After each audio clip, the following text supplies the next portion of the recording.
10th standard physics first chapter ആണ് നമ്മൾ എടുക്കുന്നത്. First chapter effects of electric current, വൈദ്യുത പ്രവാഹത്തിൻ്റെ ഫലങ്ങൾ. അതിൽ നമ്മൾ കഴിഞ്ഞ ദിവസം നമ്മൾ എന്തിനെക്കുറിച്ചാണ്, നിക്രോമിനെ കുറിച്ചാണ് പറഞ്ഞത് അല്ലേ. നിക്രോമിൻ്റെ ഫീച്ചേഴ്സ് ഒക്കെ നമ്മൾ പറഞ്ഞു. നിക്രോമിൻ്റെ അഡ്വാൻറ്റേജസ് എന്താണ്, നിക്രോം എവിടെയാണ്, എന്തിലാണ് നമ്മൾ ഉപയോഗിക്കുന്നത്, ഹീറ്റിംഗ് കോയിലിൽ നമ്മൾ എന്താണ് ഉപയോഗിക്കുന്നതെന്ന് പറഞ്ഞു, നിക്രോമാണ്. ഇന്ന് നമ്മൾ തുടങ്ങാൻ പോകുന്ന ടോപ്പിക്കാണ് സേഫ്റ്റി ഫ്യൂസ്. സേഫ്റ്റി ഫ്യൂസ് എന്തിനാണ്, സേഫ്റ്റി ഫ്യൂസ് എന്തുകൊണ്ടാണ് ഉണ്ടാക്കുന്നത്, ഇതൊക്കെയാണ് നമുക്ക് ഇവിടെ പറയുന്നത്. Safety fuse is a device, first line തന്നെ നോക്കാം കേട്ടോ. Safety fuse is a device that work on the heating effect of electric current. എന്താണ് സേഫ്റ്റി ഫ്യൂസ് എന്ന് പറഞ്ഞു കഴിഞ്ഞാൽ, വൈദ്യുതിയുടെ താപഫലത്തെ അടിസ്ഥാനമാക്കി പ്രവർത്തിക്കുന്ന ഒരു ഉപകരണം. അതിനെയാണ് നമ്മൾ സേഫ്റ്റി ഫ്യൂസ് എന്ന് പറയുന്നത്. Safety fuse is a device, ഒരു ഉപകരണമാണ്, that work on the heating effect of electric current എന്ന്. ഇനി അടുത്ത ഇവിടെയാണ് നമുക്ക് പഠിക്കാനുള്ളത്. Fuse wire, an alloy of tin and lead. എന്തിൻ്റെയൊക്കെയാണ് ഫ്യൂസ് വയർ, ഫ്യൂസിൻ്റെ സേഫ്റ്റി ഫ്യൂസിൻ്റെ വയർ നമ്മൾ എന്തുകൊണ്ടാണ് ഉണ്ടാക്കുന്നത്, ടിൻ ആൻഡ് ലെഡ് ആണ്. Is the main part of the safety fuse. Safety ഫ്യൂസിൻ്റെ മെയിൻ പാർട്ട്, നമ്മൾ ഹീറ്റിംഗ് കോയിലിൻ്റെ മെയിൻ പാർട്ട് എന്തുകൊണ്ടാണ് ഉണ്ടാക്കുന്നത്, നിക്രോം കൊണ്ടാണ്. സേഫ്റ്റി ഫ്യൂസിൻ്റെ എന്തുകൊണ്ടാണ്, ടിൻ ആൻഡ് ലെഡ്. സുരക്ഷാ ഫ്യൂസിൻ്റെ ഒരു പ്രധാന ഭാഗമാണ് ഫ്യൂസ് വയർ. അത് ടിന്നും ലെഡും ചേർന്ന ലോഹസങ്കരം കൊണ്ടാണ് ഉണ്ടാക്കുന്നത് എന്ന്. ഇനി അടുത്തത്, alloy are use to make fuse wire. ഈ എലോയ് ഉപയോഗിച്ചിട്ടാണ്, ഏത് എലോയ്സ് ആണ്, tin and lead. Tin and lead alloys ആണ് നമ്മൾ ഫ്യൂസ് വയറിന് വേണ്ടി ഉപയോഗിക്കുന്നത്. Fuse wire has a relatively low melting point. ഇനി അതിൻ്റെ എല്ലാ ഫീച്ചേഴ്സും നോക്കാം കേട്ടോ. അത് എന്തിൻ്റെ എലോയ് ആണ്, സേഫ്റ്റി ഫ്യൂസിൻ്റെ ഫീച്ചേഴ്സ് എല്ലാം പഠിക്കണം. ടിൻ ആൻഡ് ലെഡിൻ്റെ എലോയ് ആണ്, ടിന്നും ലെഡിൻ്റെയും ലോഹസങ്കരം. പിന്നെ അതിനുള്ളത് എന്താണ്, ലോ മെൽറ്റിംഗ് പോയിന്റ് ആണെന്ന്. ലോ മെൽറ്റിംഗ് പോയിന്റ് മലയാളം മീഡിയത്തിൽ എന്താണ്, താഴ്ന്ന ദ്രവണാങ്കമാണുള്ളത് എന്ന്. ഇനി ഇവിടെ കുറച്ച് ക്വസ്റ്റ്യൻസ് വന്നിട്ടുണ്ട്. അതിൽ നമുക്ക് ഇതിനെക്കുറിച്ച്, സേഫ്റ്റി ഫ്യൂസിനെ കുറിച്ച് ശരിക്കും മനസ്സിലാക്കി തരാം. ഫസ്റ്റ് ക്വസ്റ്റ്യൻ എന്താണെന്ന് നോക്കാം. Which are the circumstances that cause high electric current leading to the melting of the fuse wire? Fuse വയറിന് നമ്മൾ പറഞ്ഞു ലോ മെൽറ്റിംഗ് പോയിന്റ് ആണ് ഉള്ളത് അല്ലേ. ലോ മെൽറ്റിംഗ് പോയിന്റ് എന്ന് പറഞ്ഞാൽ പെട്ടെന്ന് ഇവിടെ കറണ്ട് വന്നാൽ അപ്പോൾ നമ്മുടെ ഫ്യൂസ് പൊട്ടിപ്പോവും, വയർ പൊട്ടില്ലേ. അപ്പോൾ ലോ മെൽറ്റിംഗ് പോയിന്റ് ഉള്ളത് കൊണ്ട് ഇവിടെ ചോദ്യം, വാട്ട് ആർ ദ സർക്കംസ്റ്റൻസസ്, ഏതൊക്കെ ഫ്യൂസ് വയർ ഉരുകിപ്പോകാൻ ഇടയാക്കുന്ന അമിതമായിട്ടുള്ള വൈദ്യുത പ്രവാഹം ഉണ്ടാകുന്ന സാഹചര്യങ്ങൾ എപ്പോഴൊക്കെയാണ് ഹൈ ഇലക്ട്രിക് കറണ്ട് ഉണ്ടാകും. അത് ഇവിടെ കൊടുത്തിട്ടുണ്ട്. ഫസ്റ്റ് ക്വസ്റ്റ്യൻ്റെ ഉത്തരം ഇതാണ്. ഏതൊക്കെയാണ്, ഷോർട്ട് സർക്യൂട്ടും ഓവർലോഡിങ്. നമ്മുടെ ഫ്യൂസ് പൊട്ടിപ്പോകും, നമ്മളെപ്പോഴും വീട്ടിൽ പറയാറില്ലേ, വീട്ടിൽ നിങ്ങൾ കേട്ടിട്ടുണ്ടോ, ഫ്യൂസ് പൊട്ടിപ്പോയി എന്ന്. സേഫ്റ്റി ഫ്യൂസിൻ്റെ വയർ പൊട്ടിപ്പോയി എന്ന് പറഞ്ഞാൽ അത് മെൽറ്റ് ചെയ്ത് ഉരുകിപ്പോയി എന്ന്. എന്തുകൊണ്ട്, എപ്പോഴാണ്, ഷോർട്ട് സർക്യൂട്ട് വരുമ്പോഴും ഓവർലോഡിങ് വരുമ്പോൾ. ഇവിടെ നമുക്കിത് പഠിക്കാനുണ്ട്, ഷോർട്ട് സർക്യൂട്ട് എന്താണ്, ഓവർലോഡിങ് എന്താണെന്ന് ഇവിടെ കൊടുത്തിട്ടുണ്ട്. ഫസ്റ്റ് പാരഗ്രാഫ് നോക്കാം. ഈ സൈഡിൽ കേട്ടോ, എല്ലാവരും ഇവിടെ ശ്രദ്ധിക്കാം. If the positive and the negative terminals of the battery or the two wire from the main comes into contact with presence of the resistance in between, അതിൻ്റെ ഇടയിൽ വന്നാൽ they are said to be short circuit. അപ്പോൾ short circuit എന്ന് പറഞ്ഞാൽ എന്താണ്, ഇവിടെ തുടങ്ങി ഇവിടത്തോളം വരെ പഠിക്കണം കേട്ടോ. ഷോർട്ട് സർക്യൂട്ട് എന്താണെന്ന്, ബാറ്ററിയിലെ പോസിറ്റീവ് ടെർമിനലും നെഗറ്റീവ് ടെർമിനൽ രണ്ടെണ്ണം കേട്ടോ, പോസിറ്റീവും നെഗറ്റീവും, അത് തമ്മിൽ അല്ലെങ്കിൽ മെയിൻസിലെ രണ്ട് വയറുകൾ തമ്മിലോ പ്രതിരോധമില്ലാതെ സമ്പർക്കത്തിൽ വരുമ്പോൾ ഷോർട്ട് സർക്യൂട്ട് എന്ന് പറയുന്നു. കിട്ടിയില്ല എല്ലാവർക്കും. ഇനി രണ്ടാമത്തത്, ഷോർട്ട് സർക്യൂട്ട് കഴിഞ്ഞാൽ ഓവർലോഡിങ്. ഒരു സർക്യൂട്ടിൽ താങ്ങാവുന്നതിലധികം പവറുള്ള ഉപകരണങ്ങൾ പ്രവർത്തിപ്പിക്കുമ്പോഴാണ് ഓവർലോഡിങ് എന്ന് പറയുന്നത്. A circuit is said to be overload ആവുന്നത് എപ്പോഴാ, if the total power of all the appliance connected to it is more than what the circuit can be withstand. ആ സർക്യൂട്ടിന് എത്രമാത്രം താങ്ങാൻ പറ്റുമോ അതിനേക്കാൾ കൂടുതൽ പവറുള്ള ഉപകരണങ്ങൾ നമ്മൾ ഉപയോഗിച്ചാൽ ഇവിടെ എന്താണെന്ന് പറഞ്ഞു, ഓവർലോഡിങ്. അപ്പോൾ ഷോർട്ട് സർക്യൂട്ട് എന്താണെന്ന് പഠിക്കണം, ഇവിടെ രണ്ടെണ്ണം പഠിക്കണം കേട്ടോ. ഷോർട്ട് സർക്യൂട്ട് എന്താണ്, ഓവർലോഡിങ് എന്താണെന്ന്. ഇവിടെ നമ്മുടെ ചോദ്യം ഇതാണ്, ഏതൊക്കെ സന്ദർഭങ്ങളിലാണ് what are the circumstances that cause high electric current? Electric current കൂടുതൽ ഉപയോഗിച്ച് leading to melting of the fuse wire. Safety ഫ്യൂസിൻ്റെ വയറ് മെൽറ്റ് ചെയ്ത് ഉരുകി പോകുന്ന 2 സിറ്റുവേഷൻസ്. അപ്പോൾ ഏതൊക്കെയാണ് കിട്ടിയ എല്ലാവർക്കും? Short circuit and overloading. അല്ലേ? ഇനി രണ്ടാമത്തെ ക്വസ്റ്റ്യൻ നോക്കാം.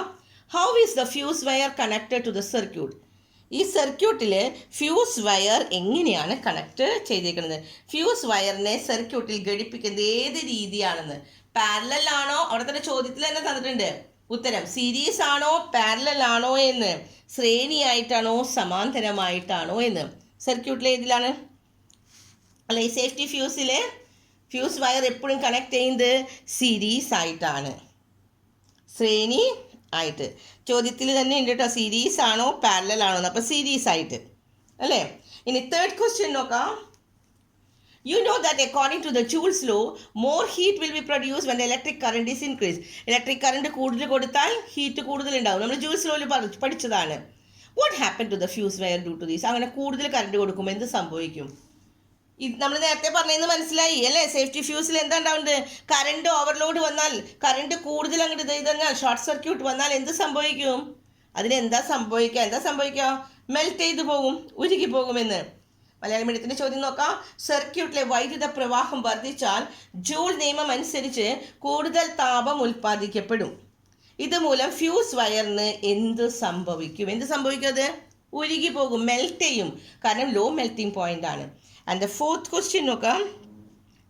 When heat is generated, Y does the fuse wire melt? ഇനി എന്തുകൊണ്ടാണ്? നമ്മളിവിടെ പറഞ്ഞു മെൽറ്റ് ചെയ്യുമെന്ന് പറഞ്ഞു അല്ലേ? അപ്പോൾ അടുത്ത ചോദ്യമാണ്, എന്തുകൊണ്ടാണ് മെൽറ്റ് ചെയ്യണതെന്ന്. Why does the fuse wire melt? താപം ഉൽപ്പാദിപ്പിക്കപ്പെടുമ്പോൾ ഫ്യൂസ് വയർ ഉരുകാൻ എന്താണ് കാരണം? എന്താ കാരണം? നമ്മളിവിടെ പറഞ്ഞതാണ്, it has a low melting point. കാരണം എന്താണ്? അതിന് ലോ മെൽറ്റിംഗ് പോയിന്റ് ആണ് ഉള്ളത് എന്ന്, താഴ്ന്ന ദ്രവണാങ്കമാണ് ഉള്ളത്. And then the fifth question, fuse wire ഉരുകിപ്പോയാൽ സർക്യൂട്ട് വിച്ഛേദിക്കപ്പെടും. നമ്മളറിയാം ഫ്യൂസ് വയർ ഉരുകി കഴിഞ്ഞാൽ എന്ത് സംഭവിക്കും? സർക്യൂട്ട് വിച്ഛേദിക്കപ്പെടും.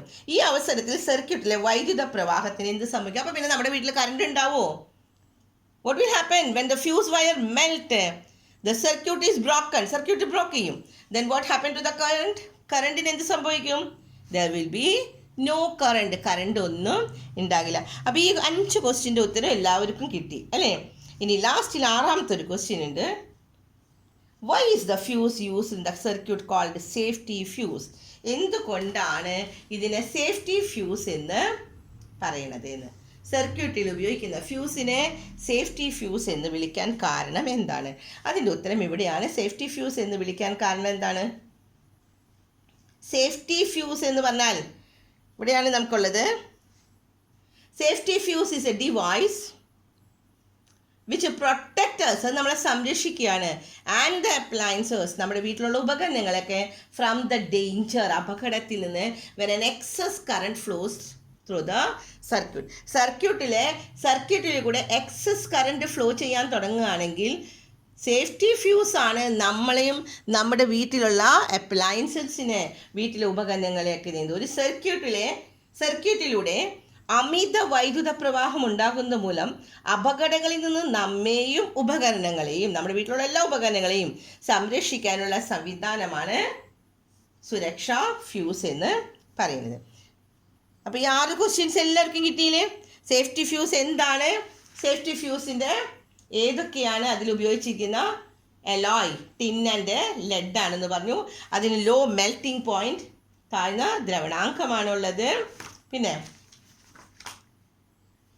നമ്മൾ ഈ 5 ക്വസ്റ്റ്യൻസ് പഠിച്ചു. എന്താണ് ഷോർട്ട് സർക്യൂട്ട്, എന്താണ് ഓവർലോഡിങ്, എന്ത് സംഭവിക്കുന്നു, എങ്ങനെയാണ് നമ്മൾ കണക്ട് ചെയ്യുന്നത്? ഇറ്റ് വാസ് ഇൻ ദ ശ്രേണിയാണ്, സീരീസ് കണക്ഷൻ ആണ്.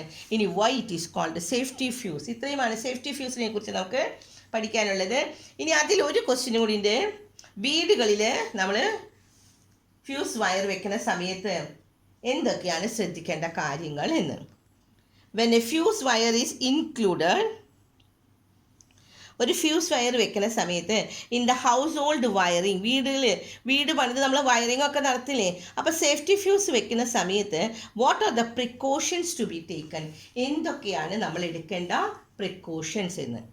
രണ്ടെണ്ണം ഇവിടെ പറഞ്ഞിട്ടുണ്ട് കേട്ടോ. എന്തൊക്കെയാണ് രണ്ടെണ്ണം പറഞ്ഞിരിക്കുന്നത്? ആ രണ്ടെണ്ണം പഠിക്കണം. എന്തൊക്കെ പ്രിക്കോഷൻസ് നമ്മൾ എടുക്കണം. The end of the fuse wire must be connected firmly at appropriate പോയിന്റിൽ. ശരിക്കും അപ്രോപ്രിയേറ്റ് ആയിട്ടുള്ള ഫ്യൂസ് വയറിൻ്റെ അഗ്രങ്ങൾ യഥാസ്ഥാനങ്ങളിൽ ദൃഢമായിട്ട് ബന്ധിപ്പിക്കണം.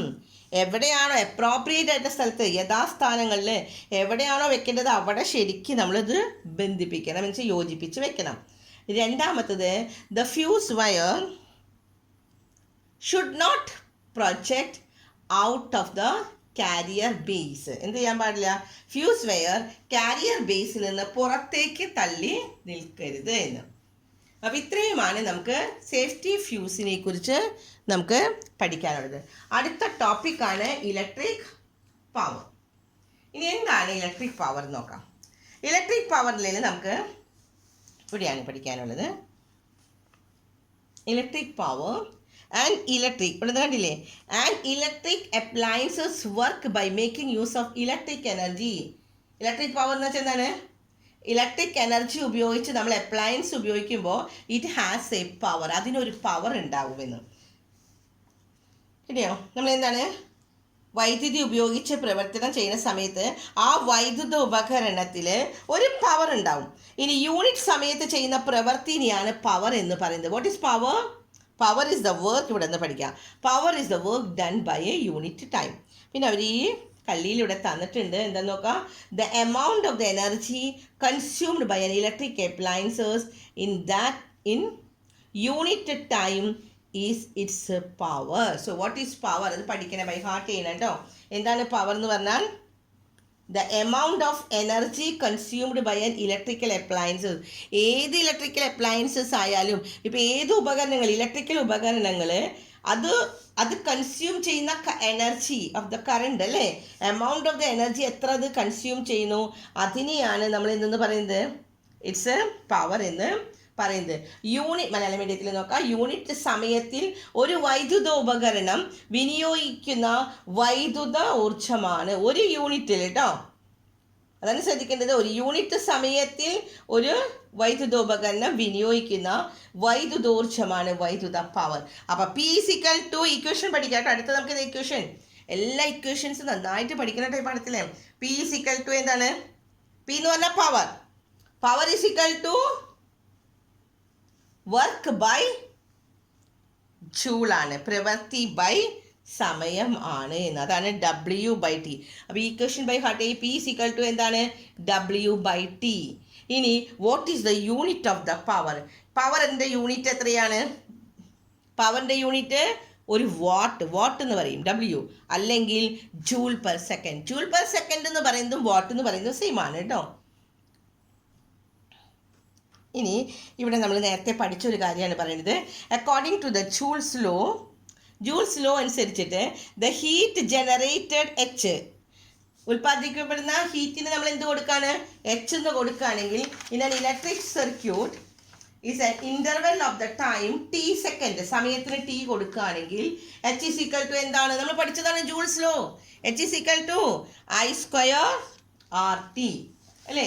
ഇനി അത് വെച്ച് നമ്മളോട് കുറച്ച് കണക്ക് ചെയ്യാൻ പറഞ്ഞിട്ടുണ്ട്. ഇവിടെ ഒരു 4 കണക്കാണ്. ഈ 4 കണക്കാണ് നമ്മളിനി ചെയ്യാൻ പോകുന്നത്.